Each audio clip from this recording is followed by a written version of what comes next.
The Auditor-General provides assurance to Parliament on the accountability and performance of the Victorian public sector. The Auditor-General conducts financial audits and performance audits and reports on the results of these audits to Parliament.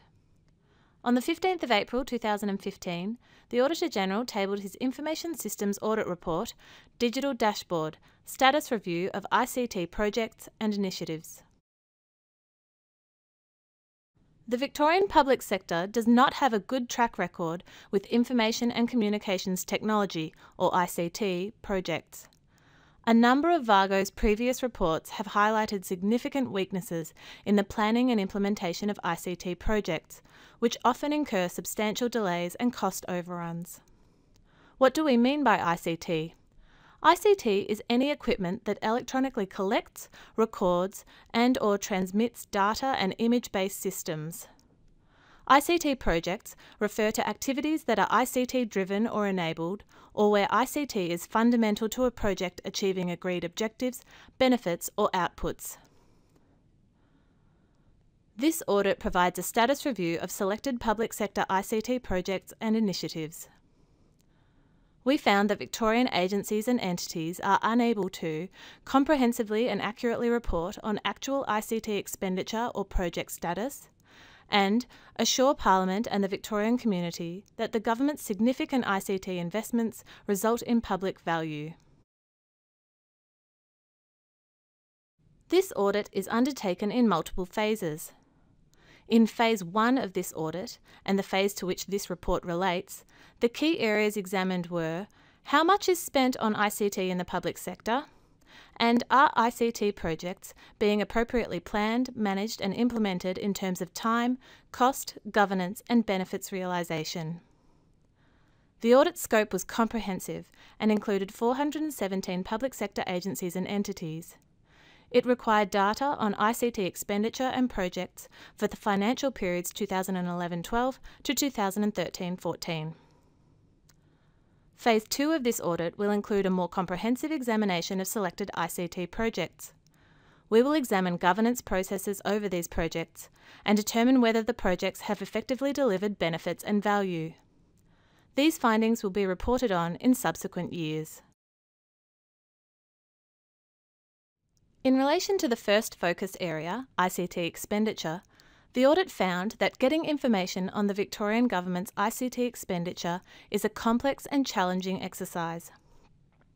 In particular, there is no consolidated reporting on overall public sector ICT expenditure in Victoria.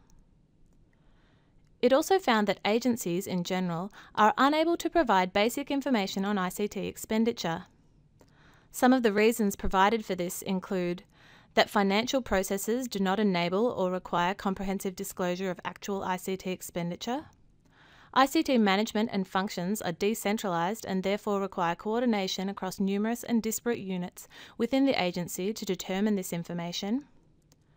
Recent mergers as well as machinery of government changes have resulted in information being unavailable. Some financial and project records are held by another agency, entity or organisation and are therefore unavailable, and that key staff with relevant information had left the organisation. This chart shows the average annual ICT expenditure since 2011-12. We found that the former Department of Education and Early Childhood Development and Victoria Police are the top spenders. While $3.02 billion is a large amount, this is considered to be a conservative figure. For example, this figure does not include the former Department of Transport's ICT expenditure for the financial year 2011-12, and Public Transport Victoria's reported cost for its $738.8 million Myki ticketing solution for the financial years 2011-12 to 2013-14.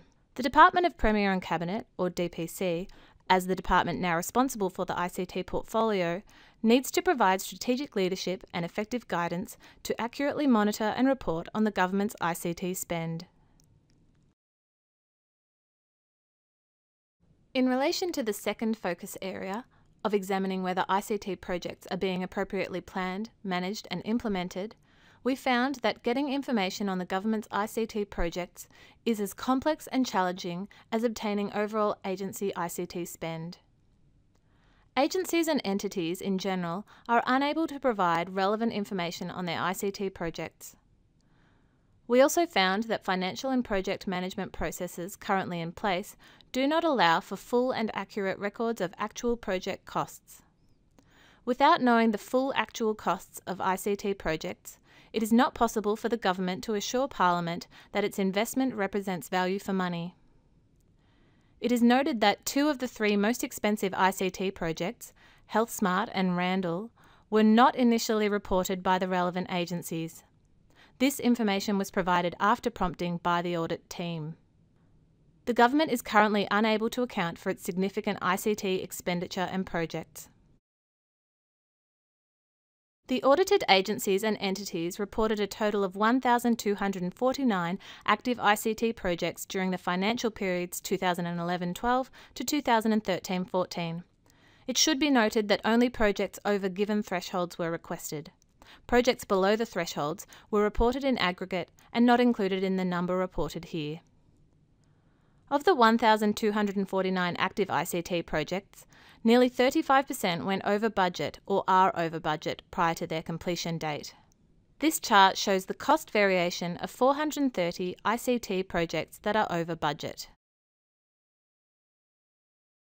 And as shown in the chart on this slide, nearly half of these ICT projects were completed or are expected to be completed after their due dates. Of the 1,249 active ICT projects, a business case was prepared for a little over 70%. A review of a sample of these business cases revealed that only 38% had the minimum required elements, such as financial analysis and expected benefits. Less than 25% of the 1,249 projects had a benefits realisation plan. Only 33% of a reviewed sample effectively laid out the expected benefits and set out measures and targets for these. Project evaluations to measure the achievement of expected benefits were found to be minimal. Department secretaries, under DPC's guidance, need to work with their portfolio agencies to monitor ICT expenditure and to plan, manage and implement their ICT projects. In total, we made 8 recommendations. Recommendations have either been directed to DPC or to all department secretaries for their relevant portfolio agencies and entities.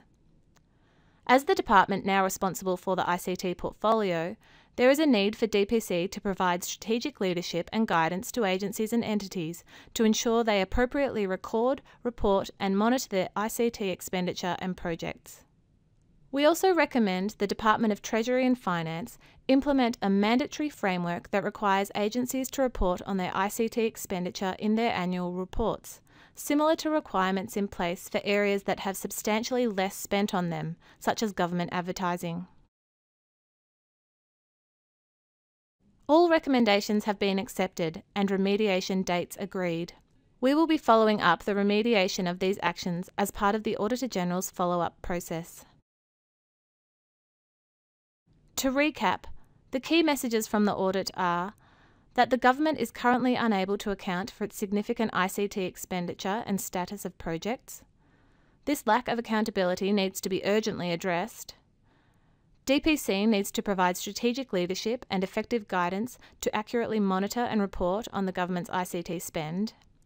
And department secretaries, under DPC's guidance, need to work with their portfolio agencies to monitor ICT expenditure and effectively manage their ICT projects. The overall message of the audit is that Victorian agencies and entities are currently not in a position to assure Parliament and the Victorian community that its ICT investments have resulted in value for money and justify the significant expenditure of taxpayers' money. In May 2015, we will report on the current governance arrangements for ICT use in the Victorian Government. Governance weaknesses have been a recurring issue revealed in departments over many years, and leadership in ICT is needed. Relevant audits are listed on this slide. If you have any questions about this or other reports, or if you have anything else you would like to discuss with us, including ideas for future audit topics, please call us on 03 8601 7000 or contact us via our website.